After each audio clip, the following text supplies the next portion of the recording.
Issues in Islamic banking. Scope of Islamic banking.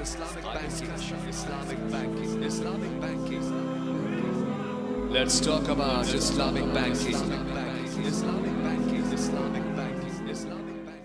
Assalamu alaikum and welcome to a brand new show. Let's talk about Islamic banking. इससे पहले भी business plus के platform से हमने काफ़ी सारे shows किए हैं इस्लामिक बैंकिंग पर, बट नॉर्मली वो 1 एपिसोड शो होता था जिसमें बात जो है बहुत मुख्तसर सी होती थी. तो ये एक नई सीरीज़ हमने शुरू की है, let's talk about Islamic banking की, जिसमें इस्लामिक इकनॉमिक सिस्टम से लेकर हम इस्लामिक बैंकिंग के प्रोडक्ट्स तक सब पर बात करेंगे और तफसीलन गुफ्तगू करेंगे, बिकॉज इसके काफ़ी सारे एपिसोड्स हैं और हर एपिसोड में हम डिफरेंट टॉपिक्स पर डिस्कशन करेंगे. पहले जो 2 एपिसोड्स हैं उनमें हम बात करेंगे इस्लामिक इकनॉमिक सिस्टम पर, उसके क्या फ़वाइद हैं, क्या ऑब्जेक्टिव्स हैं, और इसके अलावा जो सोशलिज़म है और कैपिटलिज़म है उससे किस हद तक मुख्तलिफ है इस्लामिक इकनॉमिक सिस्टम और क्या इसके बेनिफिट्स हैं. शो शुरू करने से पहले और अपने गेस्ट का तारुफ कराने से पहले कुछ इन्फॉर्मेशन आपसे शेयर करते चलें. एक तो इम्पॉर्टेंट चीज़ ये है कि क्या इस्लामिक बैंकिंग सिर्फ sharing of risk and profit and loss का इशू है या फिर इसमें और भी ज़्यादा चीज़ें होंगी. वर्ल्ड वाइड जो है काफ़ी मकबूलियत मिल चुकी है इस्लामिक बैंकिंग सिस्टम को, और सिर्फ मुस्लिम कंट्रीज़ में ही नहीं, non Muslim countries like UK, US, Switzerland, Australia, इन तमाम कंट्रीज़ में हमने देखा है ये इस्लामिक बैंकिंग सिस्टम जो है काफ़ी ज़्यादा पॉपुलर हो चुका है. और जो मॉडर्न इस्लामिक बैंकिंग सिस्टम है वो हमने देखा था कि 1970s में जो है आया था और उसके बाद उसको काफ़ी ज़्यादा मकबूलियत मिली है. इस्लामिक बैंकिंग सिस्टम के इस वक्त जो टोटल एसेट्स हैं वो ओवर $500 बिलियन हो चुके हैं. 300 से ज़्यादा इंस्टीट्यूशंस हैं जो कि 75 कंट्रीज़ में रन कर रहे हैं. पाकिस्तान में भी इस्लामिक फाइनेंशियल इंस्टीट्यूशंस की ग्रोथ जो है काफ़ी नुमाया रही है. पिछले सालों में 15 से 20% की ग्रोथ इसमें देखी गई है. डिपॉजिट और एसेट शेयर इनका अभी भी काफ़ी कम है, बट इंडस्ट्री की साइज़ तकरीबन 200 बिलियन रुपए तक की हो चुकी है. पाकिस्तान में 2003 में सिर्फ 20 ब्रांचेस हुआ करती थी इस्लामिक बैंक्स की, जबकि अब 290 ब्रांचेस हैं, जिनमें से 6 फुल फ्लेज इस्लामिक बैंक्स की ब्रांचेस हैं. उसके अलावा 14 कन्वेंशनल बैंक्स हैं जो कि इस वक्त जिनकी इस्लामिक ब्रांचेस हैं या फिर इस्लामिक बैंकिंग की सब्सिडरीज़ हैं. हमारे साथ पहले 2 एपिसोड्स में जो 3 गेस्ट मौजूद होंगे उनका तारुफ आपसे कराते चलें.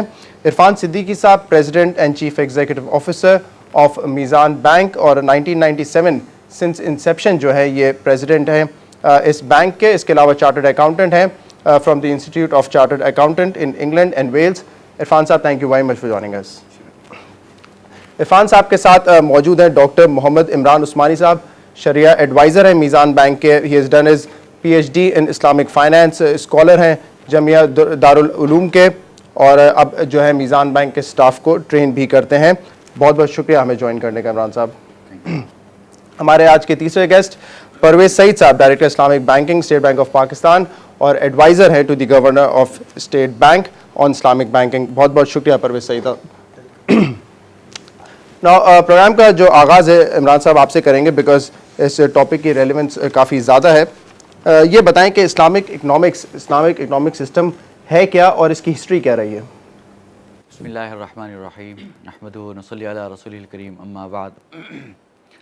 सबसे पहले मैं आपसे ये ज़िक्र करना चाहूँगा कि इस्लामिक इकनॉमिक सिस्टम इधर हकीकत ये एक एक निज़ाम नहीं कि जो सिर्फ इकनॉमिक्स से रिलेटेड हो, बल्कि दर हकीकत इस्लाम पूरा एक ज़ाब्ता हयात का नाम है, जिसके अंदर अक़ाइद, इबादात, मामलात, माशरत और अखलाक, ये 5 चीज़ें दर हकीकत पाई जाती हैं. तो ये इस्लाम के तमाम तालीमात मुकम्मल होती हैं. तो ये इकनॉमिक सिस्टम दर हकीकत ये पार्ट है मामलात का. इसीलिए हमारे यहाँ जितनी भी दीनी किताबें पढ़ाई जाती हैं उसके अंदर एक चैप्टर पढ़ाया जाता है फ़िक़्हुल मामलात, जिसमें मामलात से मुताल्लिक़ बुनियादी अहकामात पढ़ाए जाते हैं. तो उसके अंदर बुनियादी चीज़ एक ये है कि इकनॉमिक सिस्टम बहुत ही अहम, उसका एक रोल और एक अहम पार्ट है. उसमें बुनियादी तौर पर उसकी फ़ीचर्स ये हैं कि सबसे पहले तो ये बात जाननी चाहिए कि इस्लामिक ये जो इकनॉमिक एक्टिविटीज़ होती हैं इनकी इस्लाम में क्या हैसियत है. तो इसके बारे में इस्लाम ये कहता है बुनियादी तौर पे कि इस तलबु कसबिल हलाली फ़रीज़तु मिन बादिल फ़राइज़, यानी कि लाइवलीहुड तलाश करना या कसब हलाल करना ये इंसान के फ़राइज़ में से एक फ़रीज़ा है. ये भी एक ऑब्लिगेशन है इस्लाम के इंसान के ऊपर. दूसरी बात, एक बात ये ज़हन में रहनी चाहिए कि ये दौलत कमाना ये इंसान के लिए एक فضل اور رزق اور بہت ہی ثواب کا ذریعہ بھی بن سکتا ہے, اور یہی انسان کے لیے بہت بڑے فتنے کا سبب بھی بن سکتا ہے. لیکن وہ چیز کیا ہے جو اس کو ڈفرینشیٹ کرے کہ کس وقت یہ فضل بنے گا اور کس وقت یہ فتنہ بنے گا؟ وہ بنیادی طور پہ دو ایلیمنٹ ہیں. ایک یہ کہ انسان جب اپنی کسب حلال کرے, دولت کمائے, چاہے وہ تجارت کے ذریعے ہو, چاہے وہ ملازمت کے ذریعے ہو یا اور کسی طریقے سے ہو, تو اس وقت اس کی نیت صحیح ہونی چاہیے. نیت بنیادی طور پہ صرف پیسہ کمانا نہیں ہونی چاہیے جیسے کہ میٹیریلسٹک لوگوں کی ہوتی ہے کہ وہ صرف پیسہ اور پیسہ کمانا چاہتے ہیں, بلکہ در حقیقت اللہ تعالیٰ کی رضامندی اصل مقصود ہو. دوسری بات یہ کہ جو پیسہ کمایا جائے اس کے اندر یہ بھی نیت ہو کہ جو میں کماؤں گا اس کو میں جو ڈیزروس لوگ ہیں, جس میں پیرنٹس بھی ہیں, اس کے ان کے جن کے رائٹس ہیں اس ان کے اوپر استعمال کروں گا, اپنے گھر والوں پہ استعمال کروں گا. چنانچہ حدیث میں آتا ہے کہ انسان اگر اپنے گھر والوں پہ خرچ کرتا ہے تو وہ بھی بہترین صدقہ ہے. تو ایک تو بات یہ کہ اس کا انٹینشن اور اس کی رائٹ, اس کا ارادہ ہے, نیت صحیح ہونی چاہیے. دوسرا یہ کہ اس کا طریقہ صحیح ہونا چاہیے. مثال کے طور پہ اگر کوئی آدمی نیت تو بہت اچھی رکھے ہوئے لیکن طریقہ اس کا صحیح نہیں ہے, مثال کے طور پہ کوئی اچھی نیت کے بعد کوئی ڈاکہ ڈال لے تو وہ چیز صحیح نہیں ہے. تو ایک بنیادی فیچر اس کا یہ ہے کہ جو اسلام کے انسان کے کسب حلال کو جو ایک فضل میں تبدیل کر دے گا وہ یہ کہ اس کا طریقہ اس کا صحیح ہونا چاہیے اور دوسرے اس کی نیت صحیح ہونی چاہیے. جب یہ دو چیزیں پائی جائیں گی تو وہی اس کے لیے ثواب بن جائے گی.